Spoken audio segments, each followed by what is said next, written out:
Morning. I'm sitting here with all my TBR piles, and I thought I'd hop on and just talk about books a little bit. Last time I hopped on to TikTok and talked about books, there was some weird sound effect or something that I put on the back because I'm a little bit incompetent, so I took that one down. So you're missing one in between where I talked about what I had been reading. I read two Alex E. Harrow books, Mirror Mended and A Spindle Splintered. That's the wrong order. Spindle Splintered is the first in the series, and then A Mirror Mended. I didn't think I was going to like those books, and I actually ended up really enjoying them. If I do editing and I'm a nice organized girl, I will put some little cover pictures or something here somewhere. But yeah, I really enjoyed those. I wasn't sure what I thought of the main character's voice at the beginning, and then I started to really like it and dig that she kept that really consistent and strong character voice. So the character, I forget her name, it's like Zinnia Gray. Her name is Zinnia Gray. That's right. I knew it was a flower. I'm going to grow some zinnias this summer. Actually, I have a whole bunch of seeds for them over there. So Zinnia Gray has this disease that she got from where she grew up, which I think the name of the place is Rosedale. Rosedale, by the way, has this big like water tower or something. There's some abandoned tower next to it from some industry that hadn't got going, and so she has this tower she can climb up into, which of course is kind of one of the jumping off points of the first book, because she goes into the tower with her best friend on her 21st birthday, I think, and there's a spinning wheel, blah blah blah, and shit happens. So this character Zinnia Gray has the Grim. Basically, it's called Generalized Rosedale Malady or something like that, and it's environmental harm that happened to her as I don't know, before, while she was in utero or after birth or something. Anyway, she's going to die of this like buildup of protein. It's a made up disease, but it's kind of cool that if you look at the initials, it's called the Grim.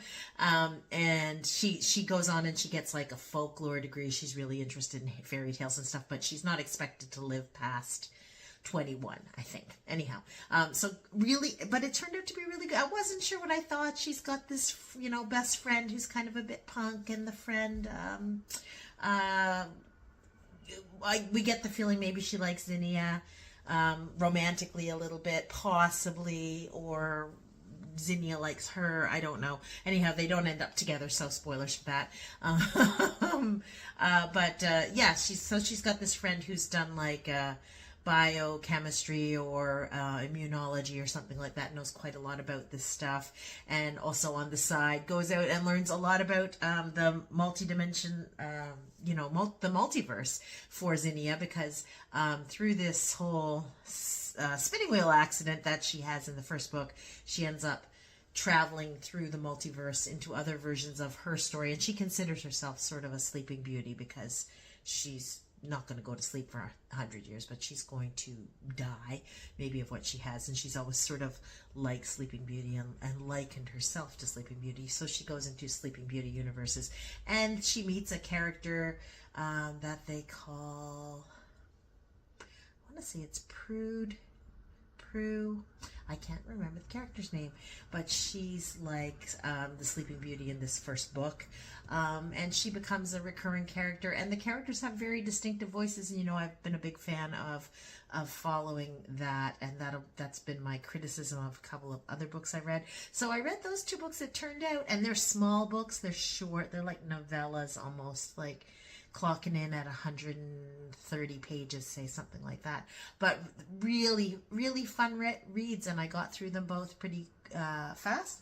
I was looking to see if my media journal's here in these piles, but it's not. I even wrote a little tiny bit out from one of the books into my media journal because I liked how she described, like, not a bomb going off, but some sort of explosion, like the way there's kind of a gap in the description, and just really good writing, and I enjoyed that a lot, which is really fun for me, checking out how other writers write, because of course that's my thing. I'm here because I'm trying to become a writer as my like third act or fourth act maybe in life.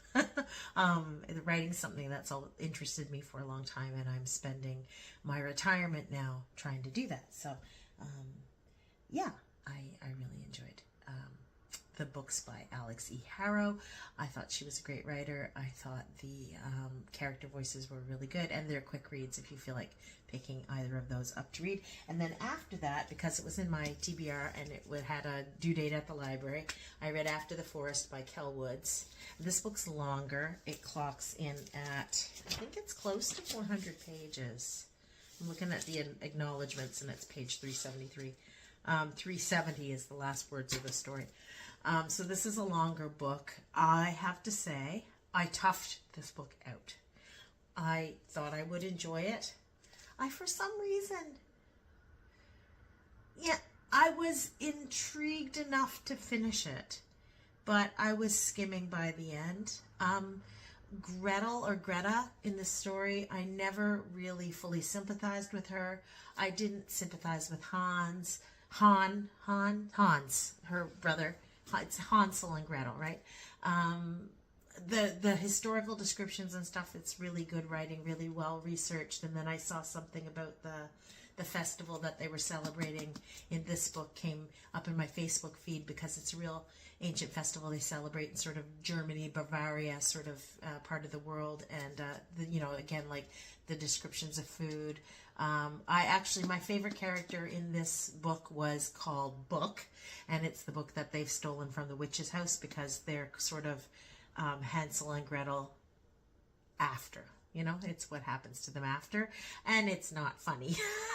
Not at all funny. I think that part of the thing with this is the magic comes too easily to Greta. We don't see her learning magic.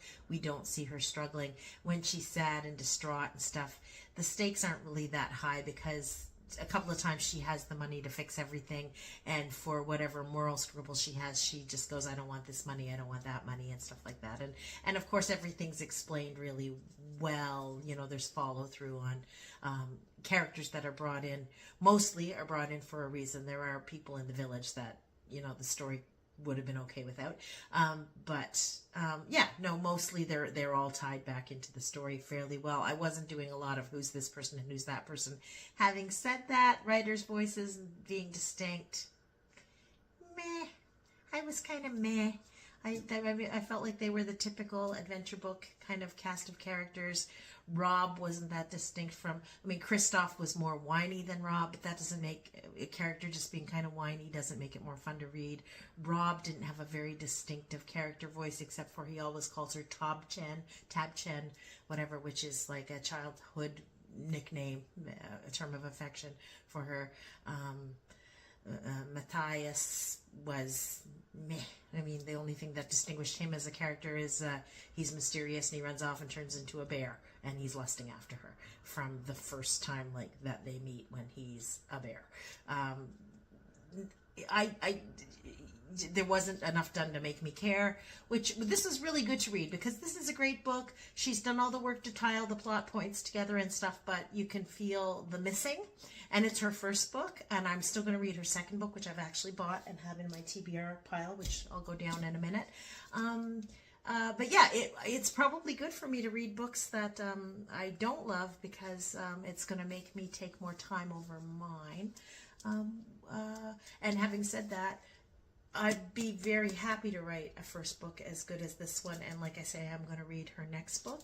But if I was giving out of 5 stars, like they offer you to do at the library, this might be a 2.5 or a 3 for me. I finished reading it out of spite, because I'd already invested a certain amount of time and have the sunken cost fallacy or whatever, so I finished it. And also I wanted to find out what happened to Book. A little bit disappointed with Book's ending, actually. It was a little bit canned. Cans and books, blah. I was more interested in the inanimate objects in this story than I did like how the book sort of slowly came more and more to life. And her descriptions are good, the way she describes the gingerbread, the way she describes the tatter magic. I felt the nature magic was a little flat, which is too bad, because it's supposed to be the good magic, the better magic or whatever. But yeah, that was that. That was the third book I guess I read. And so now I've started, and I didn't bring it downstairs because it's upstairs by my bedside table. I started a book called Serafina I'm looking to see if that's the sound of my boyfriend coming in for lunch or if it's the cat. So far so good, but I've only read a few pages, but really, and I'll pop the author's name here or the cover of the book, but it's starting off very promising because this character is really different. They seem to remember everything that ever happened in their life. Like they remember being born, they remember their christening, and they're describing like how people are reacting and different things. So how they felt about the music, at their christening. So that's cool. That's a different kind of author voice. They're describing things that happened before they can talk and communicate and be thought of as a fully sort of conscious person, I guess, in a way. So I like where that's going. So I've got a bunch of books. This is like the honorable mentions. I have not read this, and I don't know if I'm going to renew it or if I'm going to try to read it by Friday, but I've renewed this book about 4 times and only read part of one story, and I was intrigued. I thought it sounded great, and then I just stopped because there's always something else to read and something else to do. It's a book of short stories called The Wilds by Julia Elliott, and yeah, I'm putting a pin in this. Shame on me. Never even cracked it. Like I say, I've renewed this about 4 times. It's Beowulf. Meant to read it, didn't read it. And also this one, which is a nonfiction book. I wanted to know more about castles, and this is Castles, Their History and Evolution of Castles. That's kind of cool. The history of archaeology, kind of, in medieval Britain. And sounds great, right? And there's nothing wrong with how it's written or anything. I just didn't get around to reading it. And so these ones and After the Forest, I think, are due back by Friday. It's Tuesday.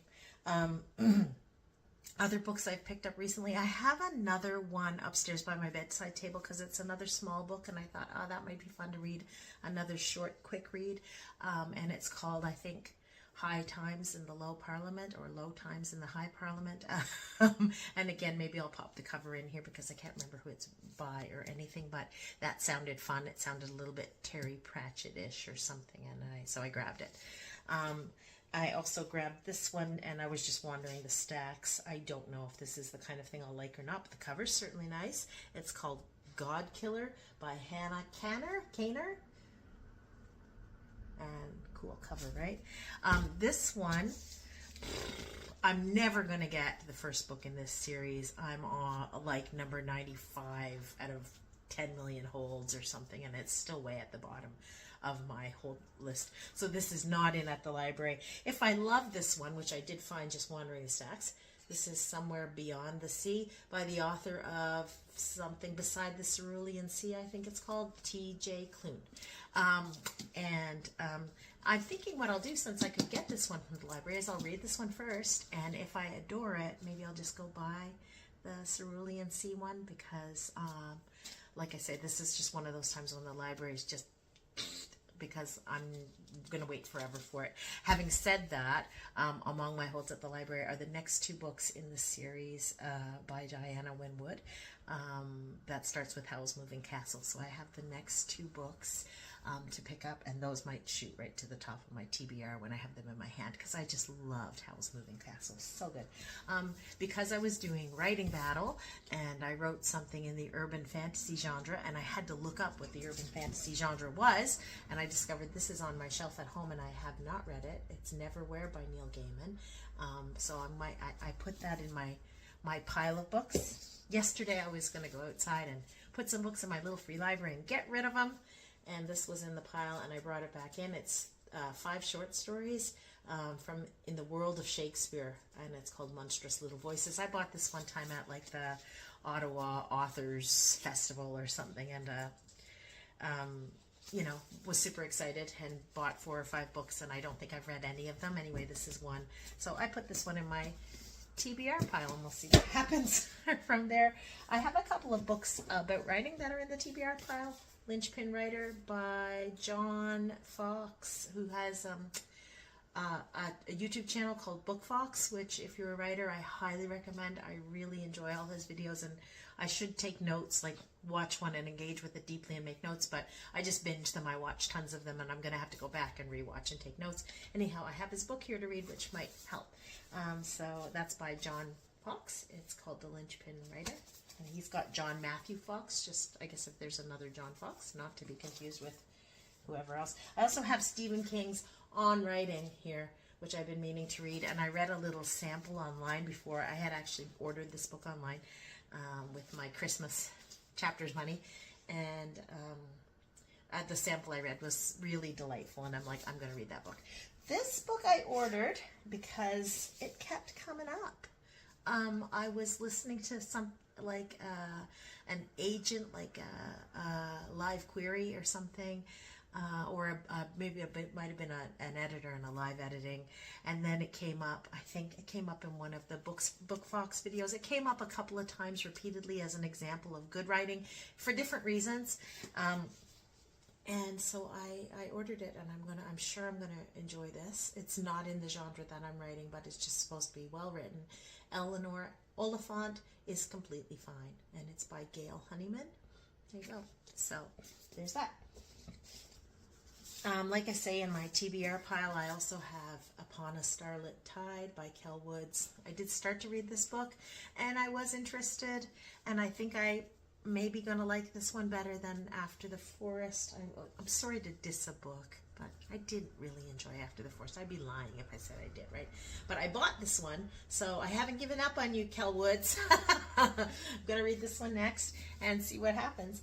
And then there's a couple of books here I actually read already, but they're in the pile because I just bought them, so I'll probably reread them during the year from my copies. Unnatural Magic by C.M. Waggoner, and if I ever do a best of the year, this will be in that video for me. And of course, Howl's Moving Castle, again, best of the year. And I bought a couple of books on Amazon from this author who's just somebody that I follow on Instagram, and because I'm kind of interested in fantasy and witchy stuff, and follow her Instagram. You'll really enjoy.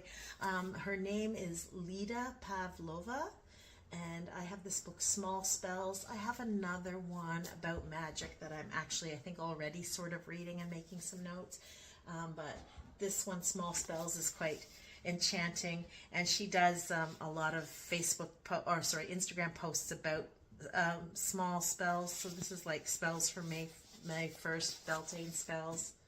She tells you little spells. May Mist Gauze. Oh no, May Mist Gaze. Sorry, Gaze. Beeswax Heart Offering. I mean, that's cute. Dandelion Clock Spell, yeah, different things like that. But sometimes she, like, they're just very silly, whimsical little spells, or she reminds you that things in your everyday life are kind of magic, and I love that. So so that's another book that I have out. And this video is way longer than I meant it to be. I'm just talking to myself about books. Please comment and tell me what you're reading. Tell me if you've read any of these. What did you think of After the Forest? If you've read it, did you like it? Yeah, let me know about my TBR. Have you read any Alex E. Harrow? What do you think of her? I think I have another book on my holds list at the library. I haven't got it yet, but there is another Alex E. Harrow on there. So yeah, I hope you all doing well, and thanks for stopping by. If you made it this far, I don't know, Papa, what kind of emoji shall we do? Pop, I don't know, apple in the comments in honor of any of these fairy tale-ish fantasy books, a nice red apple. Okay, take care. All for now. Bye.